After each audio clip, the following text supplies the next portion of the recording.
Hey, so we're outside Epic headquarters in North Carolina. These are the guys who make Unreal. They're making Gears of War. But let's go sneak in and see what they're up to today.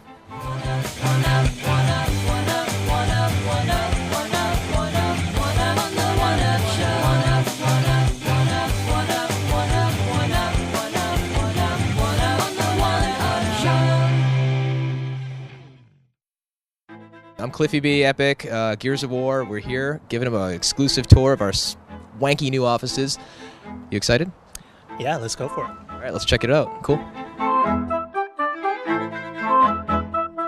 So this is our entryway. This is our lobby, right? And if you look to the right here, you can actually see that this is artwork that was done by a woman, I believe, named Allison out of the UK. And she took Unreal bot pathing and decided to make artwork out of it.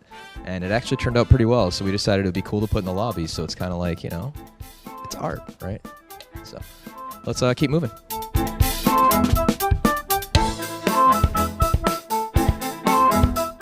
So right over here, come here, dude.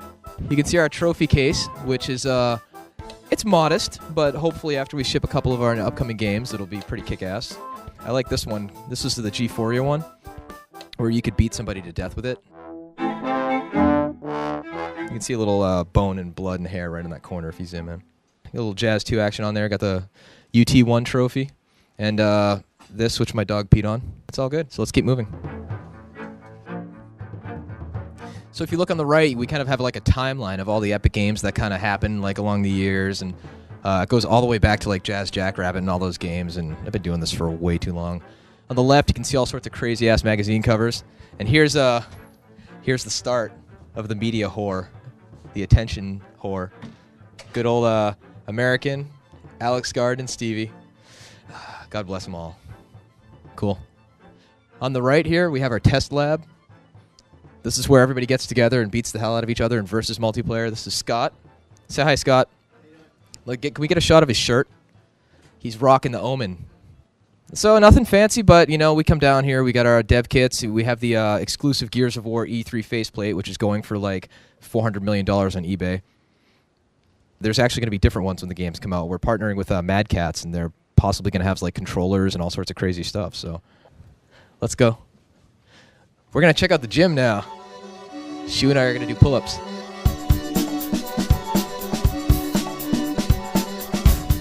Yeah, it looks like nobody's ever actually been in here and worked out, but I assure you, we do use it occasionally. So, you know, the gym hasn't been used a lot because it doesn't smell like a nutsack yet. Let's go look at the food. So over here we have our guys playing ping pong like Forrest Gump. Let's get some action. Let me see some action shots. We got arcade games on the other end.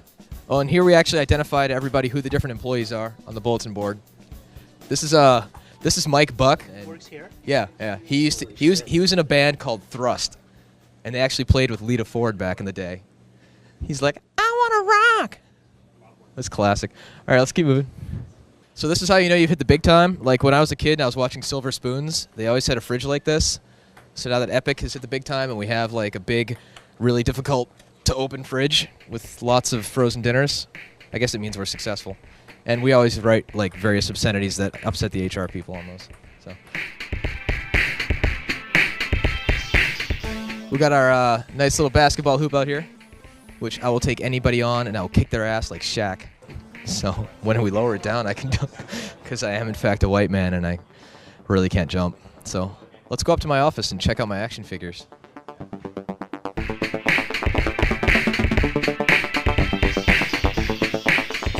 Here we have the old school right here. There's Jill of the Jungle and ZZT, the games that started it all. This is actually Tim Sweeney's artwork right here. By Tim Sweeney. Almost there. And then he has like To Secret Passage. And then the Room of Extreme Annoyance, which, you know, was probably really annoying. And a purple key room, and you ignore the talking tree because you just talk your ear off and you'll never get your quest done. Okay, hang on. All right, we're going to try and get Mark on camera. Oh, you're in a meeting. Never mind. I was going to harass you with the camera crew. All right. He lucked out this time.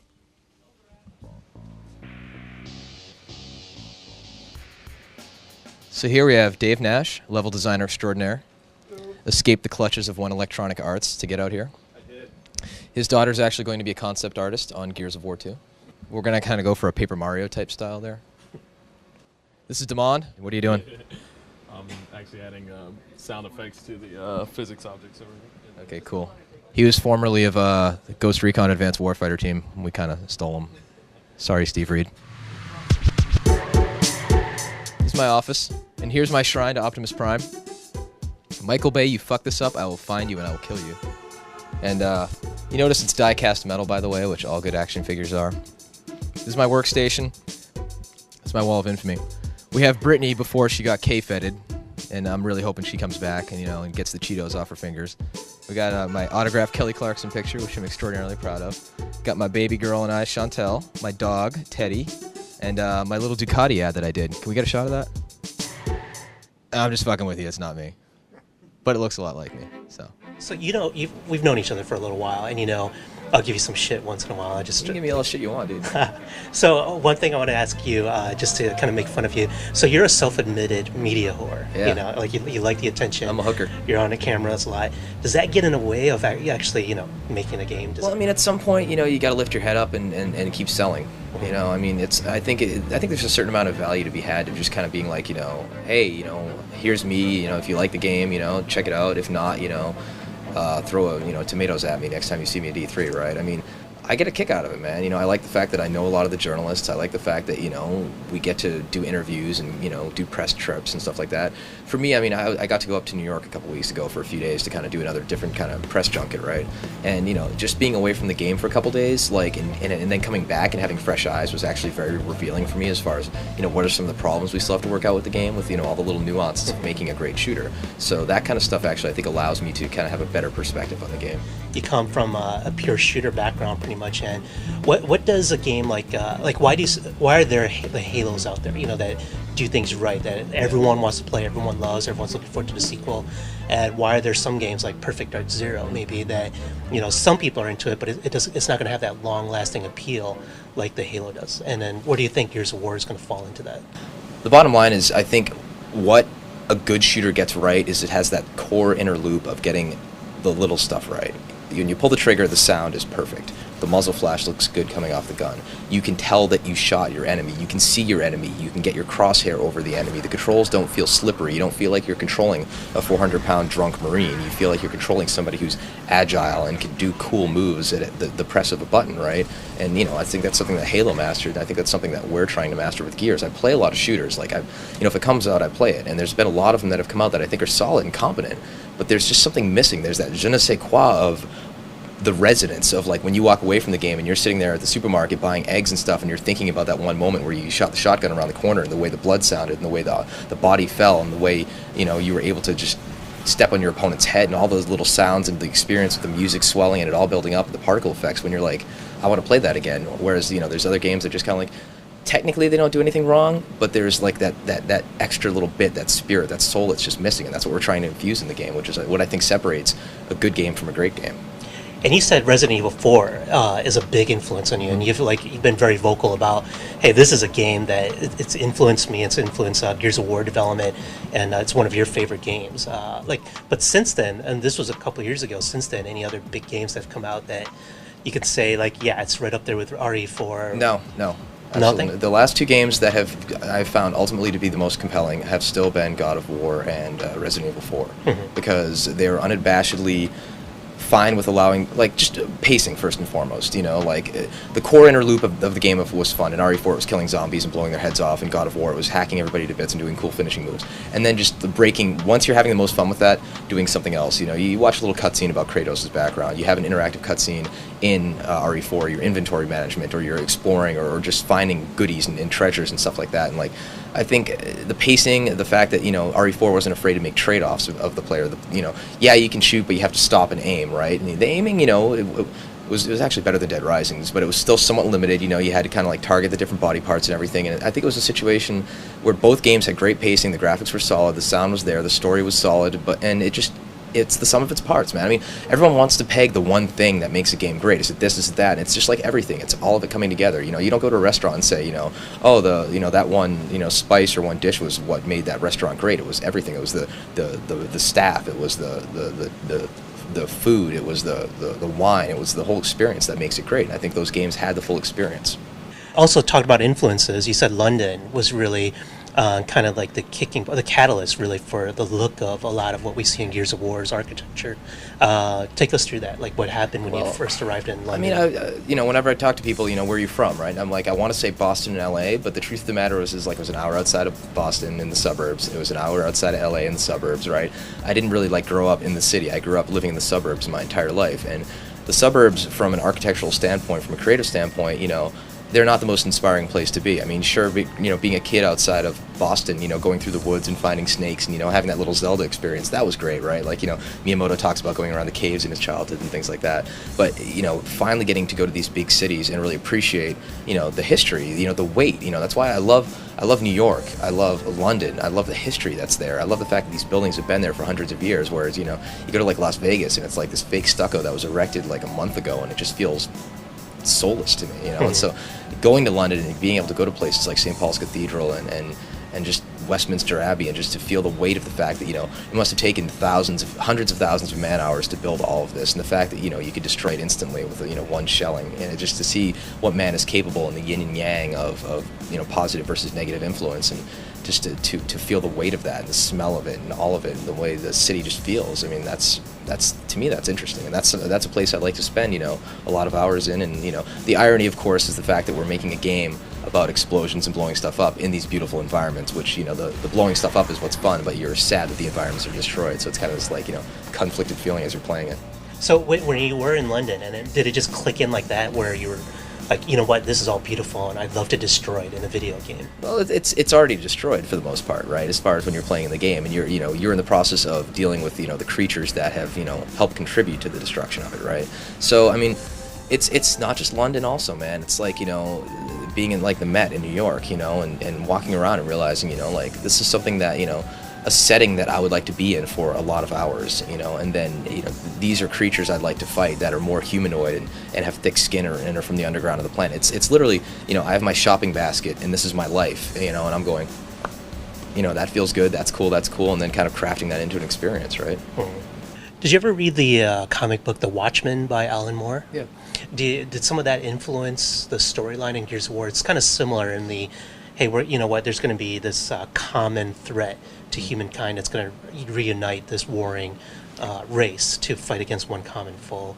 I mean, it's not exactly a unique storyline, but I mean, did some of that influence you? Well, I mean, we don't really have an enemy name. I mean, a character named Rorschach or anything like that. But I think when you have entertainment like that speaks to common themes that are universal throughout history as far as where a society is, I think we're not going to come out in Gears and be like, oh, this game is about this or that as far as, any sort of political agenda I have. But if the game can kind of make people in the back of their heads think a little bit about, having a common threat and the trade-offs between freedom and security and energy resources and, a lower tech enemy from beneath that you weren't expecting to attack and things like that, I think, if there ever was a time for a game that kind of, maybe had those themes in it, I think now's appropriate, and if you can use your medium of gaming or, comic books or film, V for Vendetta, not exactly subtle in that one too, of course, based on his stuff as well. So as you're making the game, there's no political agenda there? You're not thinking like, what, people are going to relate to this more than maybe we originally expected with what's going on in current events? Well, I mean, I'm not going to, I'm not going to come out and be like, oh, I believe about this about the administration or that. I mean, the goal of an entertainer is to sit here, I think actors are douchebags who kind of stand up and be like, oh, this is what I think you should be doing. I'm like, you're a fucking actor, go back to your trailer and snort a line of coke or something, right? It's just like, I don't want your opinion. Like, you get to the point though where if you're the person who's directing or writing or sculpting the experience, you can help stimulate a certain part of a person's brain to not necessarily impose your opinion on them, but just to remind them that this is what's going on in the world and you should be thinking about it. You probably don't remember, this is pretty minor, but a couple of years ago when you first showed Gears of War, and then I was in a demo room and you asked me what did I think of this, and I told you I couldn't really say because at the time it wasn't actually running on 360 yet, and then I don't think you'd really like that answer, and you'd like, and then later that night at a party I actually caught you talking to somebody else saying, oh man, that shoe, you were kind of pissed off about it. And you didn't realize I was standing right behind you and you were talking shit about me. And it wasn't anything bad, but you were The just... thing is, dude, is that is motivation. You see, it's like, for me, it's like the guy who wants to get the girl who, like, initially she's like, whatever, and you're like, oh, I hate her, but I just want to date her, though, and so it's the same kind of thing where, like, if I didn't have that moment of knowing, EGM for me, and again, this goes way back, like, going back to the early issues of, like, reading, like, when Ed Simrad and Insert Coin and all that shit way back in the day, who's this Quarterman guy, and, ooh, the new Strider's coming out of the Genesis and all that, right, the big Ghouls and Ghosts cover where it's all, like, like, all that shit, right, going way back, it's like, for me, we were on the cover of EGM, like, way back in the day, right, but then to also, to be here at E3 and then to, have the game that we think is the shit, then to have the editor of EGM being like, I'm not buying it. I mean, that actually lights a fire under your ass to go back and be like, I want to win this guy over. I want to win him over. I want him to play it. I want him to like the game. And then, like, to read that, you and your guys were able to play it this last E3 and really digging it, even though, Army of Two got the #1 game, which I'm not going to hold against him. But I think, that's a motivator for me. So, it's like, Shu's not feeling it. He's not buying it. We got to win him over, and it's a motivator. If there wasn't that kind of doubt, then, the game might not be as good. That's my office. Cool. Let's keep moving.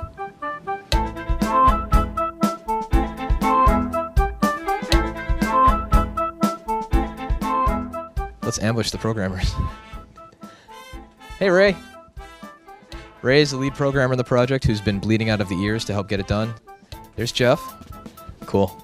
You're like, you're a dick. Let's see if Tim Sweeney's here. Sorry, no Tim. I think he's out driving his Lamborghini around picking up chicks.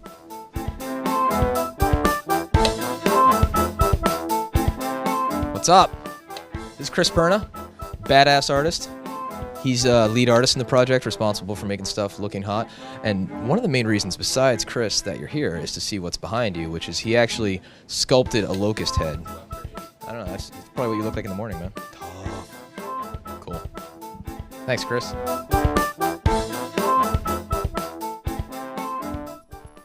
So what you're going to see right now, I got to warn you, this is a little bit ugly. We kind of came in one day and we don't know what happened. We don't know if it was a vandal or if like Luke Skywalker came by, but something happened to Boba Fett.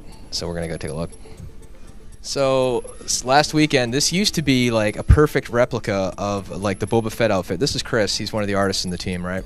And Chris is like a huge Star Wars nut, right? And he actually has, 3PO, Stormtrooper, and Boba Fett. And Boba used to actually have, like, the helmet and everything.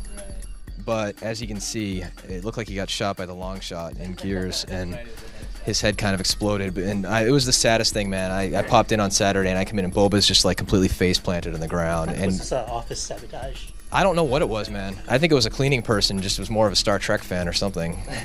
But so apparently the helmet had been signed by both of the actors that played Boba Fett in the movie. Right. Yeah, so not only does it, like, suck, but it's, like, double suck.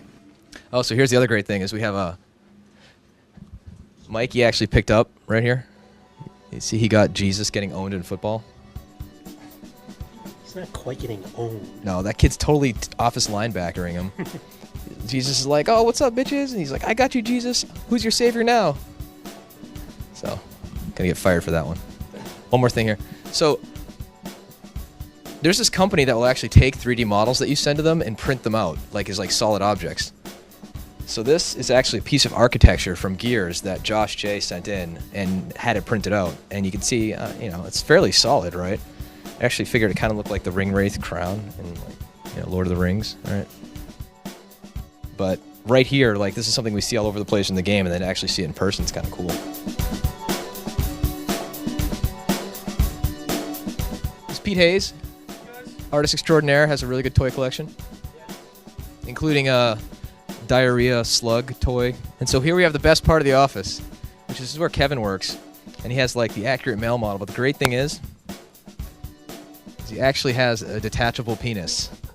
A detachable half penis. Yeah, do you want to give it a lick? He just sniffed his balls. So I'm just going to take the dick and put it down on his keyboard and say that I put my balls on his keyboard. Ooh, we should check out the motion capture studio just to say, that we did.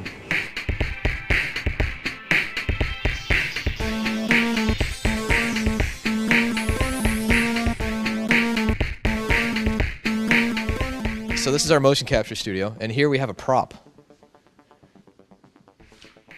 This is like the Lancer. You feel that, dude? Oh, the assault rifle? Yep. The human assault rifle? Yep. You know, you see it in the game, it looks a lot better. It kind of lost in translation right here, whereas it's, you know, duct tape fixes everything. So Still good for me. Yeah, thank you. I heard you actually killed somebody with a shotgun melee? Yeah. But I actually, because I was just in the middle of battle, I didn't realize I didn't have the chainsaw equipped. So you that just was kind bonked of him? by accident. It's not, it needs like a louder sound and a screen shake when you hit, so. But this is motion capture. It was really important for us to have a very large space since we have all the monsters in Gears of War, and we wanted to make sure we could actually capture their motion. Some of the cool stuff that has gone on in this room. I mean, just they actually have a setup somewhere down there where they have a rig where you could actually run into the wall. All those motion captured animations of the impact of slamming into the wall, that was all captured, right? And all the melee attacks and, you know, the guys just wiggling and dying and all that. So you actually have like big beefy guys running into walls? We did a lot of just our guys and then modified them slightly to seem a little bit heavier. I mean, it worked out really well. You know, most of the movements you see in the cinematics are our guys acting it out while one of the guys reads the scripts, right? And then they go in and add the face stuff later. And now, once you guys are set up and you're done doing whatever you have to for work, don't you just kind of want to fuck around, do some sexual motion capturing, well, do a little quick orgy or something? Yeah, you know, well, I mean, you don't really want to have a quick orgy. I mean, you want to kind of have like a long extended one, right? Like a 2-hour motion capture session. Exactly. But I mean, you know, the way that I move it's such a unique manner that I don't think any of these cameras could capture it. So that's Cliffy B doing the business right there. I know. I can tell. I know those hip grind and moves anywhere, man. I've seen him on the dance floor. That boy's a freak. So that's pretty much it. It's cool. So hope you guys dug the tour.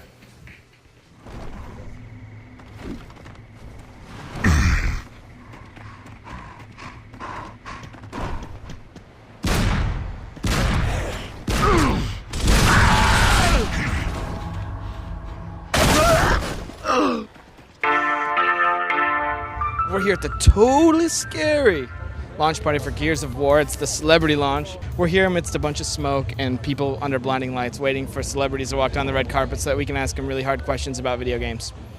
We got you guys seriously. Kevin Federline's here, I think. I think that's who that is. He's, look at him. No, he's thinking about his album. He's thinking about it. Look, okay, let's talk red carpet etiquette for a second. When you're walking up the red carpet and you feel a hand on your back, what that is that's your handler saying you're too drunk to talk. You're too drunk or high to participate. So Federline there, he wasn't blowing anyone off. He was just following the rules of the road. He had a hand on his back and he was just skedaddling on through. That's all he was doing, just a little skedaddle. Let's see who's coming next. Oh, Jason, they're taking pictures of someone. Who is it? Travis? Is that Travis from Blink 182? I don't know. It's Wilmer Valderrama, I think, from That 70s Show. Alright, so what's going on here, Luke? We had to move to a new spot because a news outlet was in ours, and they said it was theirs, but I didn't read the name tag. So what I did was I moved us down here, and I've created a spot, and it's going to happen right here, all of it. We're going to take the sloppy seconds from everyone's interview and just fucking mop them up. TV Guide, they have the letter E in it, just like video games, I'm sure. Good interview. Good questions, I bet. Oh yeah, you're making fun of my hair, huh, server boy? Huh? You think I have funny hair? Think you have hair like me? Yeah, you think? Ooh, it's your special day. It's your big day. Your big game. You're launching. That's right. I'm talking to you. I'm whispering cowardly behind your back. Oh yeah, yep. Do those interviews. It's fine. We're talking to you right now. No, we don't do it with him. How you doing, man? This is your big night. We're here with Peter Jackson at the King Kong premiere. How do you feel, Peter? Your hair looks good. Thank you. You retouched it. It's perfectly coiffed. It is perfectly. Yours looks great too. I got a haircut for you, actually. I'm glad. I really appreciate it. I heard what you said, and I was like, I need to trim it a little bit. I'm just, teasing. I am That's too. what I do. It's okay. Good. It's all good. It's love. Is it? Love all around, baby. I think it's alcohol all around. Yeah, it's love alcohol. It's love during alcohol. That's the only time really for it. More or less. So game's done. Gold. Yeah. Shipping. Well, Getting ready to ship. The game is done, but I still have to go out and sell, right? It's like Glengarry Glen Ross, always be closing, right? So half of my job is selling this game. It's not just making a great game. It's winning over people such as yourself. It's winning over the gamers. It's winning over Microsoft. Everybody. So sell me the game. Third person, action-packed, cinematic, great graphics, jump-in co-op versus gun with a chainsaw attached, curb stomp. His glass is just fogged up. yeah. So, as you guys were getting into like the final few weeks of crunch, what was it like when you finished the game? When you're like, all right, because there comes a point where you've got to just say, okay, it's done. We can't do any more to it. As with any art, as with anything, you want to just stop. You can't stop touching it, right? And this is your baby, and you want it to be perfect. And I'm pretty convinced we have something that pretty damn good. But if we get around to doing another version, if we get around to doing like the sequel or whatnot, sure, we have ideas of what we can do, right? But I pick up and I play it, and it just feels good, and that's what helps me sleep at night. Other versions, Cliffy? What's if the game does well, which we would consider doing a sequel. So you're done. The project's over. Now you have to run around and sell the product. And what's the harder part for you? To sit there and like the crunch part of it, or this running around and dealing with people like my bullshit? It's a lot of bullshit. It's nothing a good trip to the spa won't fix, right? Yeah, I gotta exfoliate, right? Oh, we'll see you inside. Cool. Thanks, Congrats. Luke. Seriously, though. Appreciate it, I'm looking man. forward to getting to play through it all next week. I believe Looking next forward week. to your opinion. I'll send you an email. Thanks, man. Jesus. That was it. That was Luke softballing Cliffy B because it's his day, and you don't tease a guy on his birthday. You just let him celebrate. Whose birthday is it? It's Cliffy's. This is his game. So Mark, you just stopping by to bullshit? What's the deal? Spreading the love, dude. Yeah, Spreading the love. That's a good. That's a good use of words. So this is the big coming out party. This is it, right? Well, yeah, because we're gold now, so that's pretty exciting. So we'll have the game in stores in about 2 weeks. Yeah, and I mean, like I get to mess around with it next week. I'm looking forward to going in and finally getting my hands dirty with all the single player I haven't got to see. I think you're gonna like it. I have my very own retail copy of Gears of War already. Fully boxed and everything? No, they haven't done that yet. Just green. Yeah, they do those discs early, so I have one. I've been at home racking up achievements. It'll take me weeks to get to where most of these good players get in a half an hour. Right. So I mean, how is shipping a game like Gears different from shipping another game from Epic? I mean, you guys make big games. What separates the two? Well, I think Gears will be especially big because, I mean, the trend is single-player games are the big sellers, a game that someone can take home and just play. And most of the games we've made, our best games, Unreal Tournament, it's kind of multiplayer focused, so it doesn't justify this kind of excitement. I mean, you see Halo. Halo sells, it's multiplayer, keeps people playing, but it sells because it has a great story and a great progression that you play through. And so I think Gears has that same kind of quality. Well, I mean that's what Microsoft's hoping, is to add another extremely strong IP to their catalog, and they're sort of like banking on Gears to do it, right? It's nice that it's our IP. It is. It is your IP. It's very much so. Yeah, that's absolutely. It is your IP. Cliffy mentioned already. He was talking to me just a minute ago. He was like about doing a different version of the game if this one does well. Was he talking about a special edition version of Gears? Or is he just is it just a loose lips sinking shit? I have no idea. He's the man. Yeah, no, I mean, this is his night. His hair's all frosty. He looks all pretty. Looks good. Yeah, and you're it's a Cliffy B show out here, right? I mean, yeah, everyone's lined up to meet him. I mean, that's, he's earned it, though, right? And you guys all have. Absolutely. I mean, you guys have all been plunking away at this game for a while. The entire development team's just done a great job, and back in the summer when we locked down this idea of shooting for November 7th, that was a really, really scary proposition, and I don't think it was an easy decision for anybody. I mean, a couple of us were involved in making it, and the dev team just completely kicked ass. I mean, I'm not sure I believed back when we made the decision to shoot for this November 7th release that it was even possible. But we have a really special team, some really great guys, good leadership, and without Mike Capps, that never would have happened. Cliffy gets all the fame, but there's a whole team of great guys. Well, that's the thing. I mean, it's like Cliffy is sort of the face of Gears. He's the one who's demoed it, and you're like the guy behind the guy because it's your company. Yeah. And then there's all these other guys in the development team, and those guys are sort of like, this is their chance to come out of the shadows too and say like, yeah, I did this on Gears. And yeah, absolutely. I mean, everybody knows Tim Sweeney, the CEO and founder of Epic, and everybody knows Cliff, but there's some really, really great guys underneath them that really help them deliver great stuff. So it's a great company to work for. Well, thanks for chatting with us. My pleasure. Thanks for having me. Is that OPM's Tom Byron? It's like a bet, Sean Elliott. That's Jonathan Davies from Korn. All day I dream about sex. What's his name? Monkey, yes. No, not Monkey. The squatty one. What's it? How's it going? It's going good. So you guys are here to check out Gears? Yes. This is the first time you've seen it? Yes. This is the first. What are you most excited about? I just want to check it out. I heard a lot of hype on it. I want to see if it lives up to it. You guys got 360s? Yes. What's your favorite game on it? Halo. That's not a 360 game. What's the deal, man? What's the deal? They don't got that many 360 games out. We're at a Microsoft event, Jonathan. I know. I'm being honest though, but I've always played Halo on it. And you know what? Gun's another good one. Oh, you're a big fan of Gun? Yeah. Did you unlock all the achievements in it? Not yet. I tried. I mean, it gets difficult towards the end, so I'm battling with that. I switch back and forth.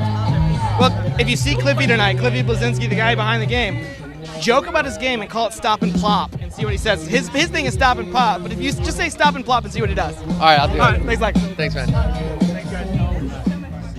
So there's a guy coming in behind us who stopped to talk to everyone, and so we're not going to talk to him. And we're going to go inside and drink. Let's go.